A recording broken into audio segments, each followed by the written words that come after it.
And welcome to the Dark Knight Show. Guys, here we have a beautiful game played by the legend Paul Morphy. Just 17 moves or 18 moves were played in this game, and Paul Morphy blew off his opponent off the board. His opponent was Adolf Anderson.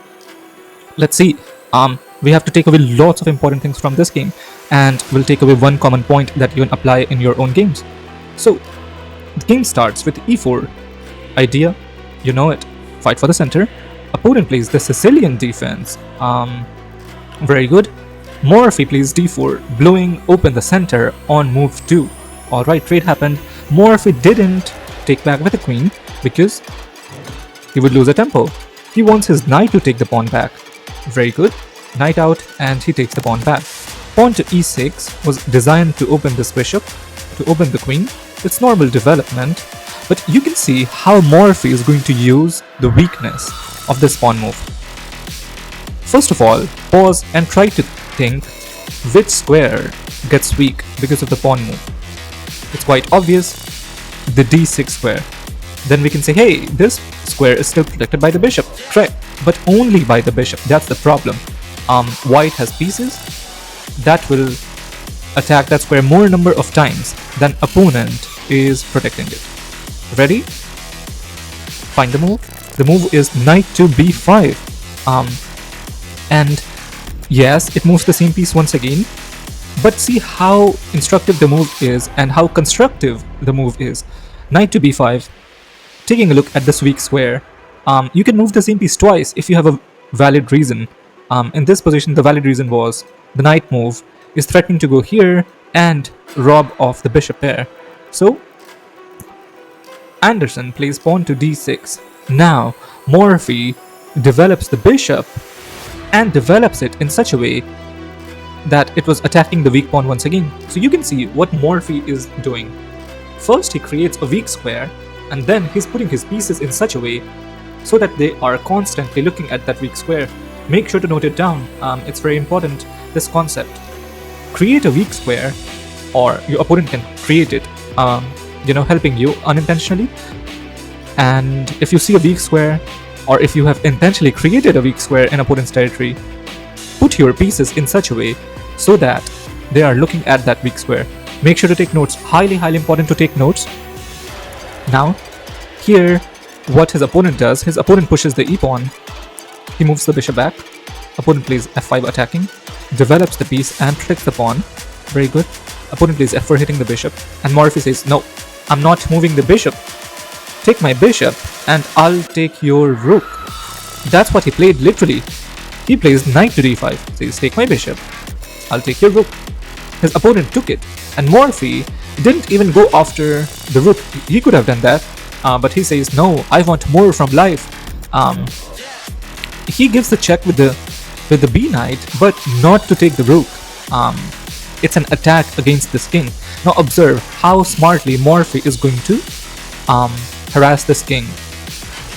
Look at the placement of the king. It's placed on this diagonal, it's placed on this file, this diagonal, this rank, and see how smartly Morphy is going to attack this king now. Okay, ready? First he brings the queen out with tempo. It's a check. Now he puts the bishop on the same diagonal to the king. You can see the common pattern. The common pattern is the moment a target is created, you want to put your pieces in such a way so that they're looking at that target. Don't get distracted. Make sure to note it down. Very important, and apply it in the games. His opponent plays knight to d4, attacking the queen. He takes the knight. It's a check. So opponent didn't have time to take the queen.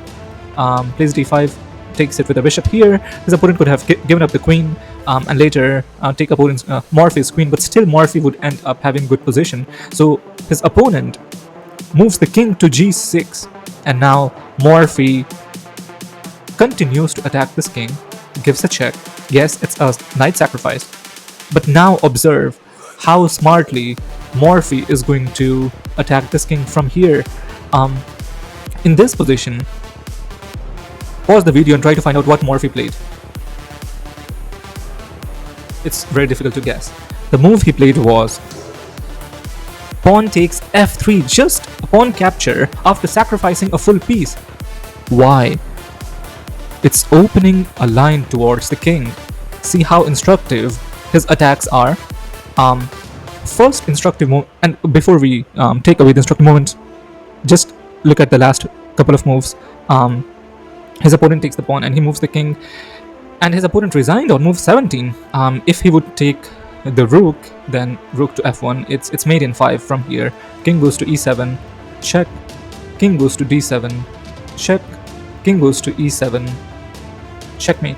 So overall, let's take the most important thing. At least one or more important pattern you should write down from this game. First one is the moment a weakness is created, a weak square is created, put your pieces in such a way so that they're looking at that weakness. Okay? Note it down. Very good. Now, the second thing is the moment a target is created, it's the same thing. Whether it's a weakness or a target, the king this time is the target. You want to put your pieces in such a way so that they are looking at that target. Queen, bishop, both of them looking at that target. Now, the last thing, be aware of open lines and, if needed, create open lines against the target. And here you can see Morphy wanted to put the rook on this line and attack the king. And that's what he did, and his opponent resigned literally here. Didn't even take the rook, just resigns. See how powerful these concepts are? Make sure to note them down and apply them. It's very important. The moment it becomes a second nature for you, you will do it automatically. I've been doing lessons full time, more than 10,000 hours of lessons. That's how improvement happens. Make sure to take notes, make sure to apply it in the games, and they will become second nature. You will crush your opponents automatically. And make sure to check out my website, www.darkknightchess.com, and make sure to book your meeting. I have a couple of slots available, accepting new students. Make sure to check it out. And if you have any doubts and questions, make sure to email me. Make sure to check out my Twitch. My Twitch is Dark Knight Show as well. So make sure to take a look at these things. Make sure to like and subscribe the video. Make sure to write down what's running in your mind in the comment down below. And if you want me to make videos on a specific topic, just write it down right away. Thank you so much for watching. You have a wonderful day ahead. Happy learning. Happy playing chess.